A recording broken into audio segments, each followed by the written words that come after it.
वो दृढ़ता का भंडार।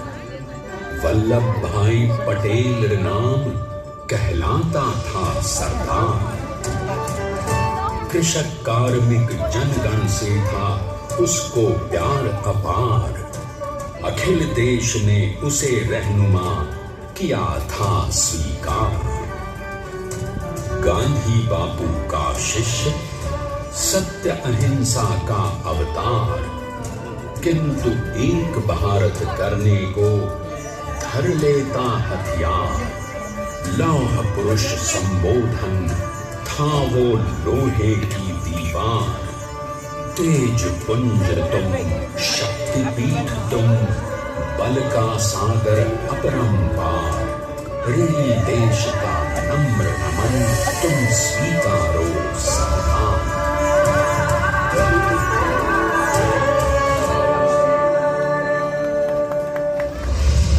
1857 में अंग्रेजों को ललकारने वाले पहले स्वतंत्रता संग्राम के एक सक्रिय सिपाही थे झवेर भाई पटेल।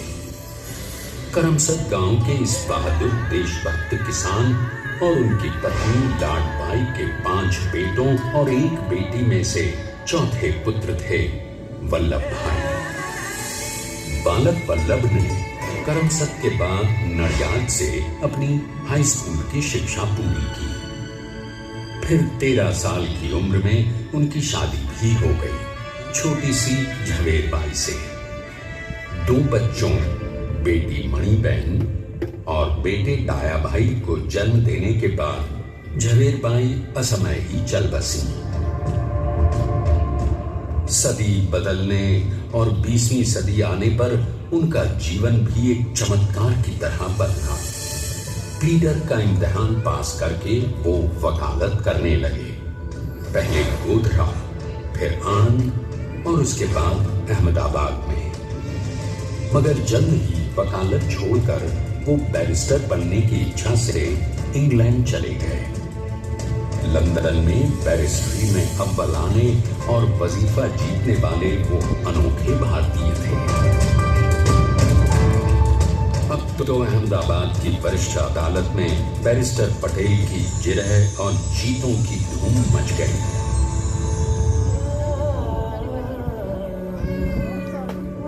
तभी एक युग पुरुष ने वल्लभ भाई के जीवन की धारा ही बदल दी। दक्षिण अफ्रीका में सत्याग्रह के अहिंसक अस्त्र से गोरे शासकों को सबक सिखाकर भारत वापस आए बैरिस्टर मोहनदास करमचंद गांधी से मिलकर वल्लभ भाई ने अपने कुछ वर्षों से सीखे विदेशी व्यवहार और संस्कार हमेशा के लिए त्याग दिए और अब वो अपने खेड़ा के किसानों को हक दिलाने के लिए बापू के साथ आंदोलन में कूद पड़े। अब उनके पैरों में जूते नहीं, गांवों की धूल थी। हृदय में भारत भूमि की शस्य श्यामला धरती। मन में थे गांधी और मस्तिष्क में एक नए स्वतंत्र भारत का सपना।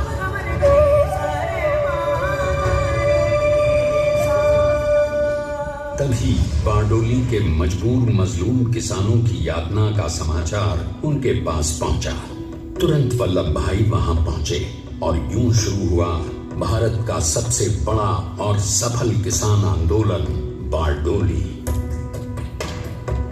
वल्लभ भाई ने बारडोली के 87,000 किसानों को ऐसा अटल अडिग अचल मनोबल दिया कि अंग्रेजी सरकार हिल गई और 1 बरस के बाद उनका लगान माफ कर दिया गया। अब तो पूरे देश में लोग वल्लभ भाई के नाम की कस्में खाने लगे। स्वयं महात्मा गांधी ने कहा, अब वल्लभ भाई मेरे शिष्य या साथी नहीं, सारे देश के सरदार हैं। और देश को मिल गया एक अनोखा असरदार सरदार।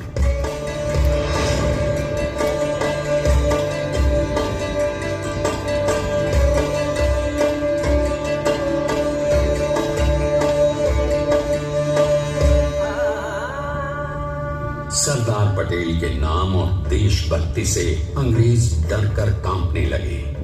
1930 के नमक सत्याग्रह और दांडी कूच में वो बापू से भी पहले गिरफ्तार किए गए। तो सन 1932 में फिर उन्हें बापू के साथ ही जेल में 2 सालों के लिए डाल दिया गया। मगर आजादी के दीवानों को, स्वतंत्रता के परवानों को कौन गिरफ्तार कर पाया है? जेल से छूटते ही सरदार को कांग्रेस के नए राष्ट्राध्यक्ष पद पर चुना गया और उनकी सरपरस्ती में राष्ट्रवादी भारतीयों ने तमाम ब्रिटिश सूबों में जीत हासिल कर वहां अपनी स्थानिक सरकारें बनाई। किंतु सरदार का सपना केवल सरकार बनाना नहीं था।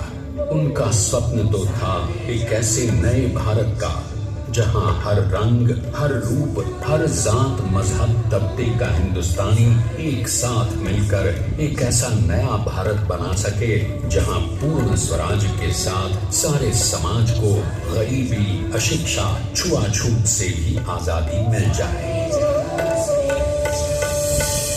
इसकी पहली रणनीति थी भारत को अंग्रेजों की गुलामी से आजादी, ताकि भारत के लोगों की अपनी सरकार सबके साथ और सबके विकास के लिए काम कर सके।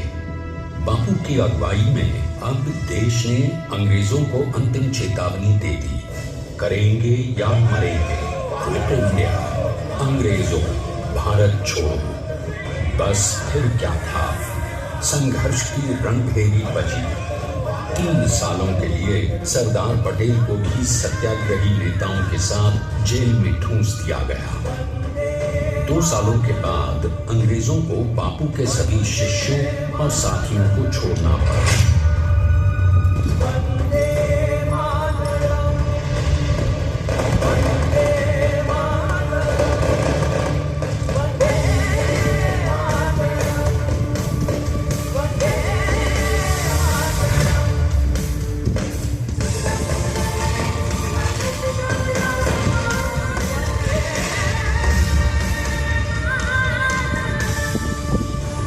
स्वतंत्रता के स्वप्न के सच होने के साथ अब सरदार पर कई एक नई जिम्मेदारियां थीं। आने वाली आजादी की तैयारी और एक नए भारत के लिए नए लोकतांत्रिक संविधान की संरचना। जैसा उनके साथी ने खुद कहा था, सरदार ने ही 6वीं हथौड़ी लेकर एक नए भारत को उकेरा है।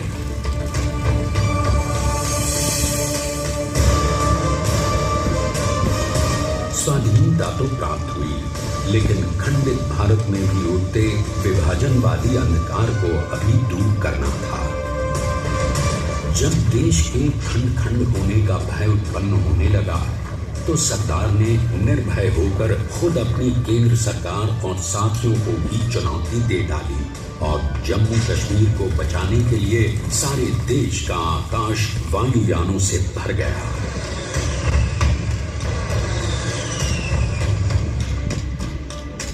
और फिर हैदराबाद और जूनागढ़ के भारत में विलयीकरण को पाकिस्तान से चुनौती मिली।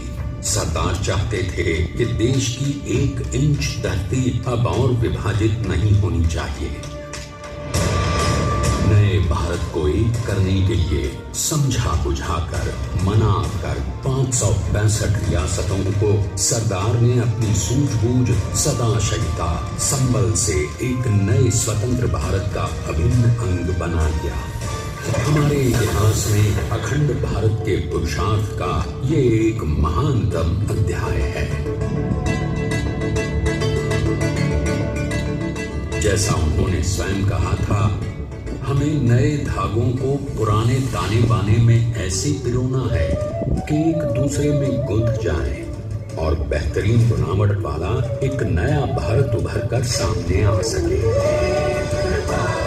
अंततः अपने वज्र दृढ़ संकल्प से एक नया विराट विशाल एक भारत श्रेष्ठ भारत बनाकर दिखा ही दिया सरदार ने।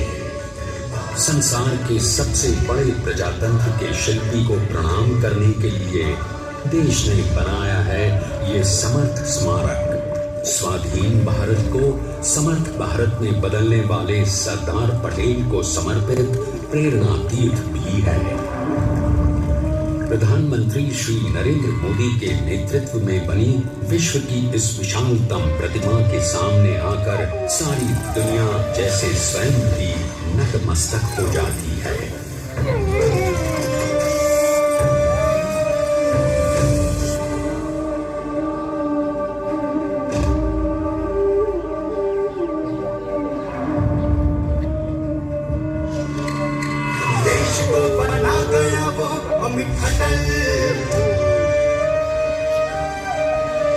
बना सका उसे न कोई शत्रु दल,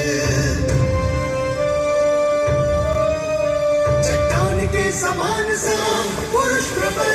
पटेल तो स्वदेश का सम्मान है, पटेल तो स्वदेश का सम्मान है, पटेल तो स्वदेश का सम्मान है, पटेल तो स्वदेश का सम्मान है।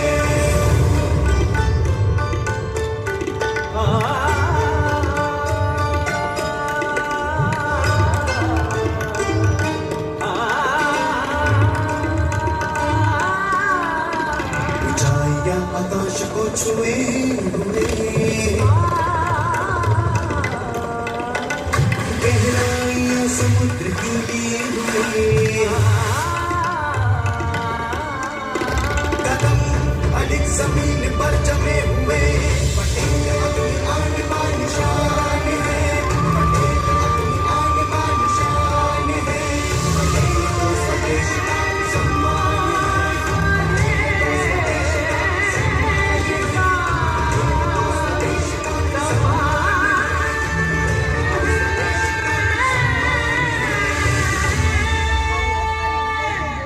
देखते हैं कि अपने लौह पुरुष को श्रद्धांजलि देती 182 मीटर ऊंची विश्व की सबसे विशालकाय प्रतिमा का निर्माण कैसे हुआ।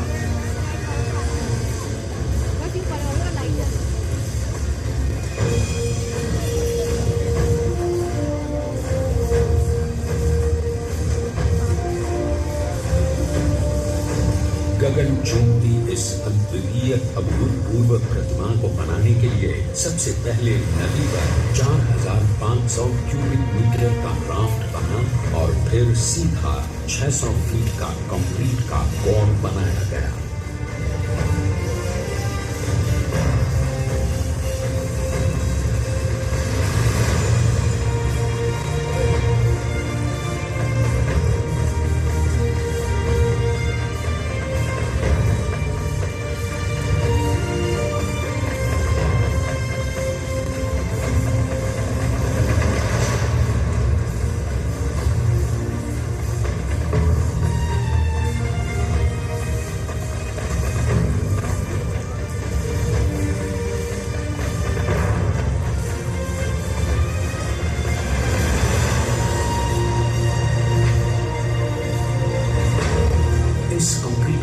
साथ लगाया गया स्टील का फ्रेमवर्क।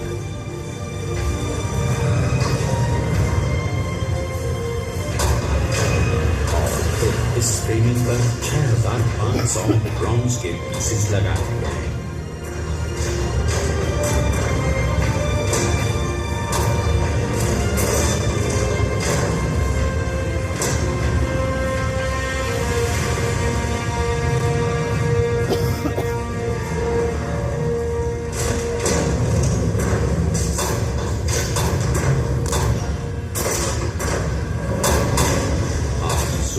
कि 182 मीटर ऊंचे इस भव्याति भव्य स्मारक के निर्माण में कितना सामान और मेहनत लगी है।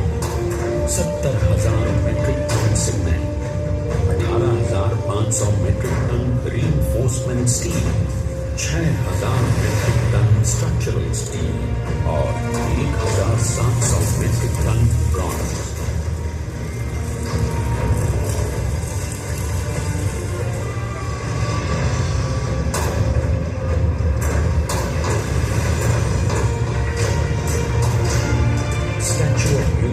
आज एक वर्ल्ड आइकॉन है और इसे मुमकिन बनाने में एक सेकंड भी ब्रेक किए बिना देश भर की टीम्स ने 24/7 काम किया। 250 से ज्यादा इंजीनियर्स, 4,500 से ज्यादा स्किल फोर्स और कई लाख मानव दिन। हम गर्व गर्व से कह सकते हैं कि कुल मिलाकर स्टैच्यू ऑफ यूनिटी के निर्माण में 95% माल सामान, मजदूर, इंजीनियर्स और एक्सपर्ट्स थे भारतीय। जानते हैं कि 182 मीटर ऊंची इस भव्य प्रतिमा को बनाने में कितना समय लगा? डिजाइन के लिए 12 महीने और निर्माण के लिए 34 महीने, यानी कुल मिलाकर केवल 46 महीने।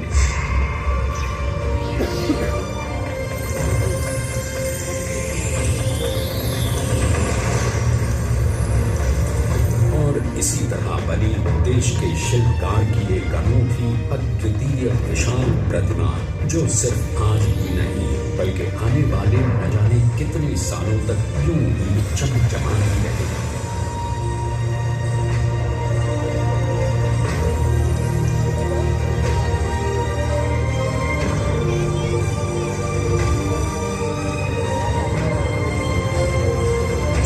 महीनों तक लगातार बिना रुके एकजुट होकर न जाने कितनों ने परिश्रम किया और उनका साथ दिया भारत की 125 करोड़ जनता।